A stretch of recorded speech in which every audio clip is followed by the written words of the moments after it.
Ndeko na ngai ya bikamwa ekoti awa nazoyebisa bino bonne nouvelle sango malamu good news.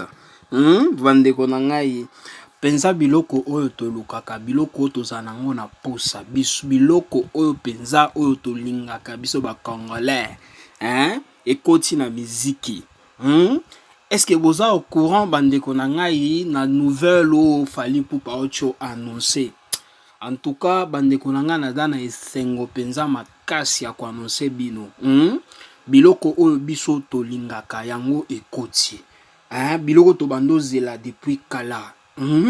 Baartiste oyo bazo kanisa penza kaka pona bango moko te, mais bao kanisa pe pona public. En tout cas, Fally Ipupa coup de chapeau. Na ebandeli penza coup de chapeau. Parce que koyoka ba biloko aboye nde biloko penza biso tolingaka. Koyoka ba annoncement ba nouvelle ya boye. Ozo annoncer public donc ozo fanda boye na équipe technique na yo mobimba ozo kanisaka po pe pona public. C'est une chose vraiment importante. Et puis, ils ont vraiment encourager l'artiste. Bandeko na ngai. Voilà, bonjour, bonsoir et surtout bon après-midi. Cela ne dépendra qu'à l'heure à laquelle vous allez nous suivre. Comme je vous ai toujours dit, bienvenue encore une fois à Balandi Nabiso Yasika. Bienvenue encore une fois à Balandi Nabiso Yakala ya chaîne Nabiso Inès NM officiel. Toujours souhaité Binoka, bienvenue et surtout de partout où vous êtes en train de nous suivre. Voilà, bandeko na ngai.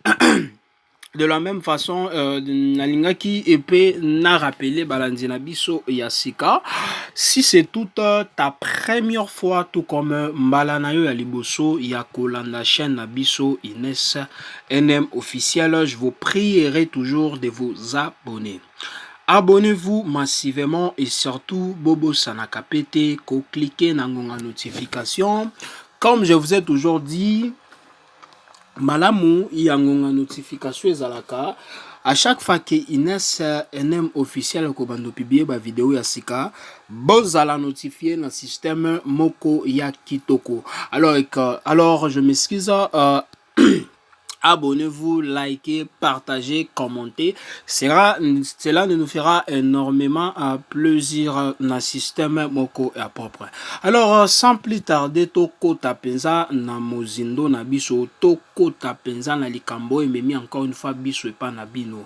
Comme je vous ai toujours dit, biso toya kapamba te pas na bino, ceux qui toye et pas la bino, cela veut dire que yakoloba ezali.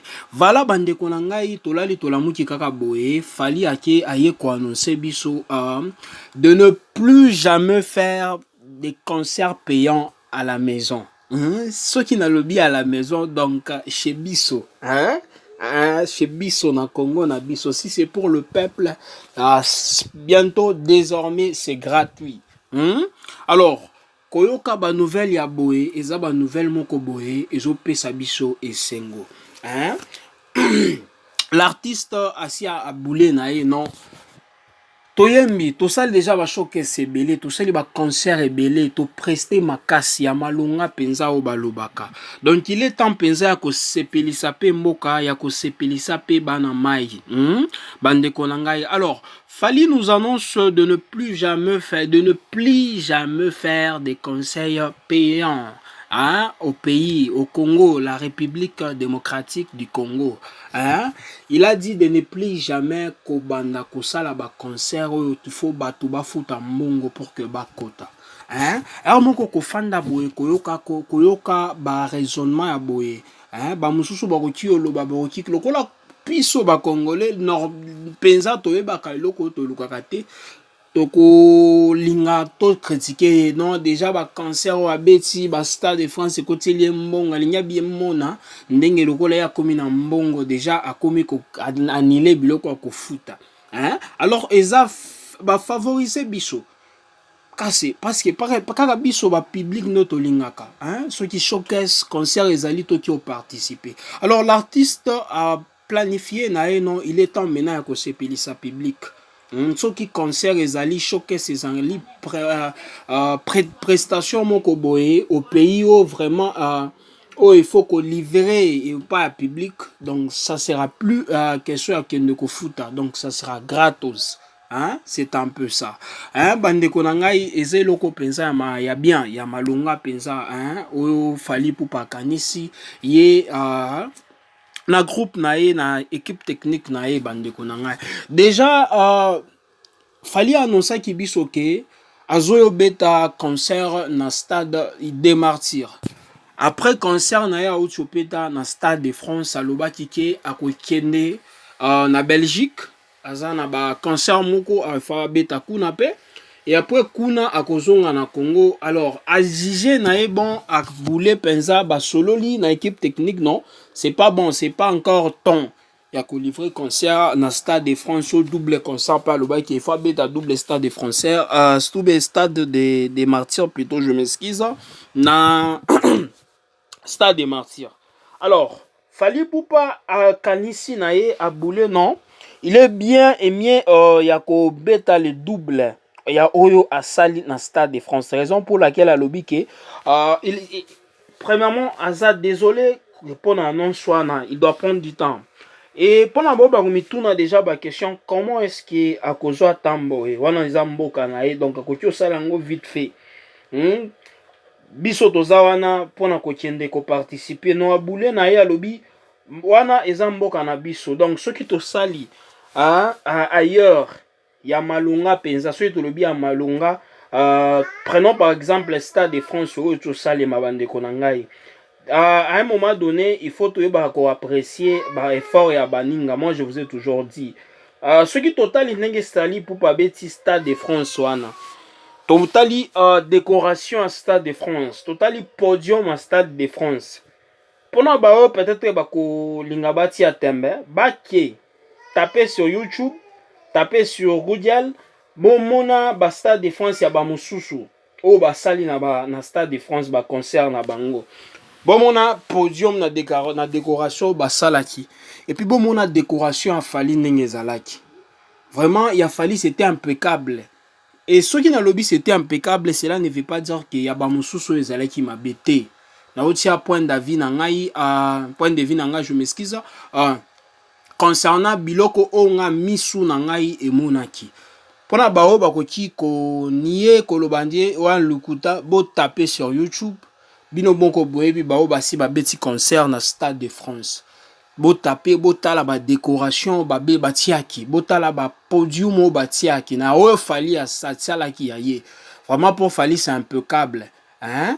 Raison pour laquelle la kanisa ki na pour un concert au yakobeta na stade des Martyrs, il préfère au moins yakozwa moins temps. Et la raison pour laquelle ekosala ke azwa temps, eza alingi le double ya stade de France. Donc décoration, podium, oh bah sala qui na stade de France, alingi salango le double parce que c'est chez lui. Car ninga lobaka viens je t'amène avec moi là-bas à Kinshasa.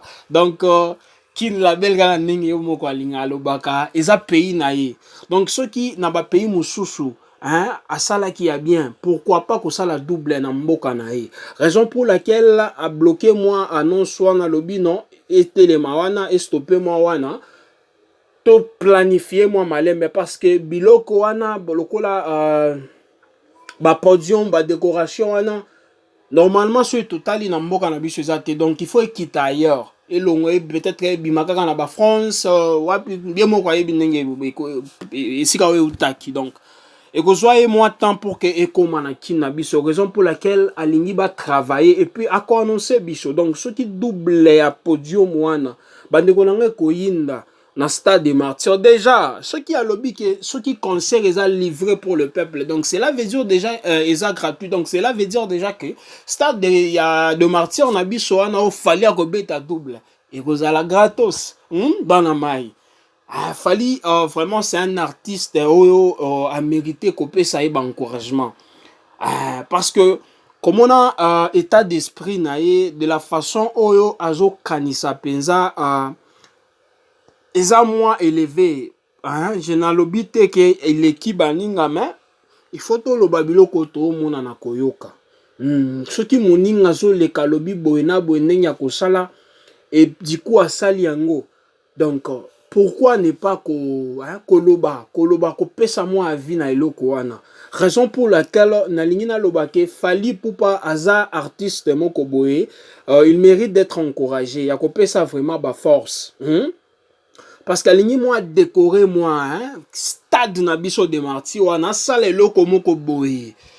Impeccable pour na mboka na e pour na ba fan na e pour na ba pour na peuple congolais. Bandeko na ngai. Alors, raison pour laquelle annulé concert wana. Mais esthétically kaka wana te. Biso tout Fally Ipupa azozonga na Congo le 30 mai. Le 30 ya mois oyo.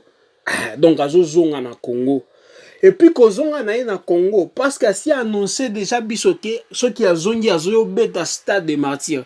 Mais vu que aye a kanisi a boulé moyen na équipe na ye, alors il a jugé mieux que ole totika bana mai na suspense moko boye to livrer moi boye 4 jours moko boye. Il y a danger. Donc 4 jours wana. Et puis il a bien dit que bino bokoya lisusu pas na bisoté. Donc cela veut dire que biso to kendete lokola ono Fally azobeta na stade des martyrs biso. Donc yemoko akopona kaka 4 coins ya kin gratos biso tout okutani peut-être toloba na nani na maluku quelque part mo boye ba organiser décoration tokutani mune kuna tokutana to beti deuxième jour to beti côté au troisième jour côté on a jour à souka to sili côté donc ça sera gratos.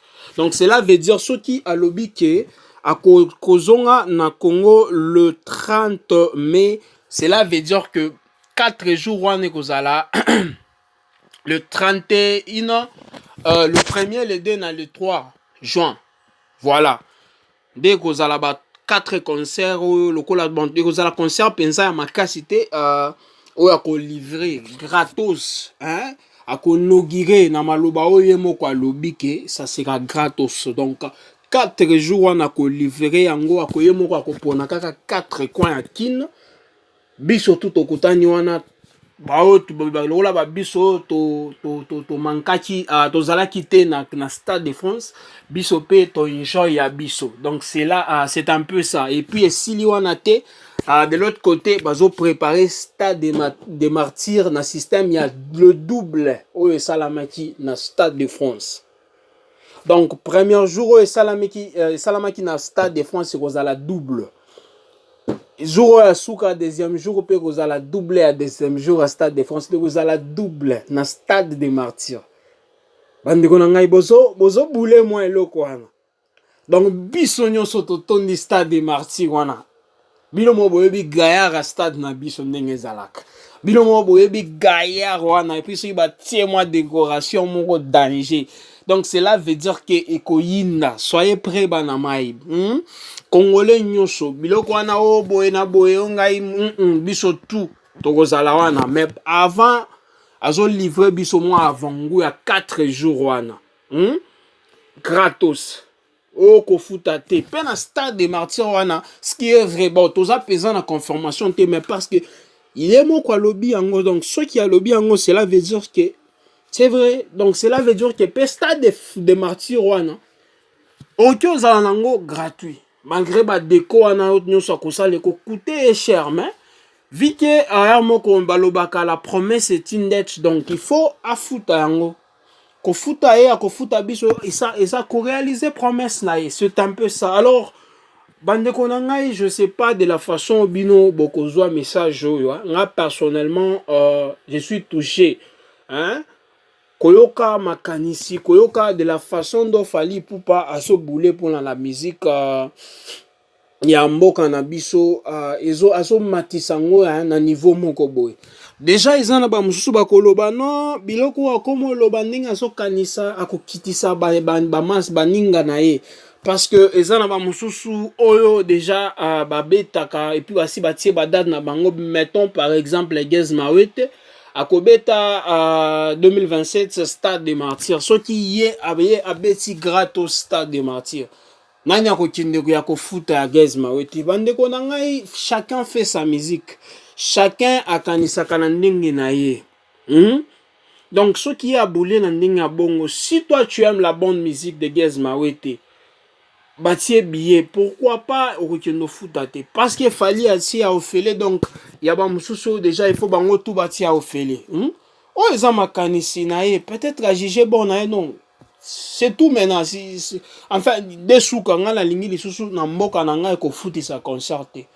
Et sa manière, et sa façon à raisonner. Donc, il sait de quoi il est capable. Parce que qu'organiser showcase, qu'organiser concert, bandegolangé zambongo, sonorisation, décoration, nyon se zo zenga, et so senga. Ils ont un artiste peut-être que ba fit so abeti na bango, il faut ba fan quelque part il faut ba décorer, il faut ba ton propriété wana ba nyon se zo senga kambongo. Bino mo boye bi kora mboka na biso. Let toloba fali pour palinga se performer dans stade de martyrs. Toko utiliser courant normalement parce que bon on dit aux un concert boy correct bino mo boye bi courant mboka na biso très bien. Donc il faut louer ba moteur moko boya makasi pour que éclairer stade de martyrs mobimba. Et zambongo alors ceux qui a mis bêti na boîte na poitrine alors non je vais faire ça gratuitement. Qui sommes-nous pour que toya contredire nani nani maloba na yo alobi ye moko akosala ngo ekokute ye hein bandeko na alors totika ba makanisi wana négatif s'il vous plaît to viser à la réalité c'est vraiment important. Voilà bandeko na moi je vous ai toujours dit biso ndenge to sala ka ba analyse boye to lingaka pe ba impression na bino to lingaka pe ba vie na bino commentaire eza wana tia moi commentaire selon nouvelle oboyoka ya fali pour pas autre bimisa autre ko annoncer public bon sepeli nango ou bien bo sepeli nango te nga personnellement je suis vraiment pour na sepeli nango et ça vraiment nouvelle ya bien hein pour na mboka pour na la musique na biso donc eza loko moko ko encourager eza loko ko niete nga personnellement na sepeli de la même façon j'aimerais aussi ko rappeler balandi na biso asika comme je l'ai toujours dit si c'est tout ta première fois tout comme balana ya liboso ya kolanda chaîne na biso Ines NM officiel. Je vous prierai de vous abonner. Abonnez-vous massivement, likez, commentez, partagez, que ça a énormément plaisir et pas un abisso. Hein? On est ensemble quand on est na Ibisakabino. En tout cas, l'artiste Fally Ipupa coup de chapeau. Hein? Zambé asungaka bao bazalaka na makanisi ya vraiment eza positif. Asungaka komona muto azosalela mo boye puka sunga moninga Zamba tikaka ete. Hein? Donc ikosali makaka peu importe ton to tikala kaka temps makambo nyonso ekozala pepele ce qui est vrai ekoyinda. Voilà bandeko na ngai comme je vous ai toujours dit tokomi na suka ya partage na miso merci encore une fois balandi na biso fidèle ya chaîne na biso NSM officiel to sepeleka mingi koyoka ke bolandaka biso. Alors kaka nde na ebisaka bino permettez-moi toujours de vous dire bye bye et surtout à la prochaine. Ciao.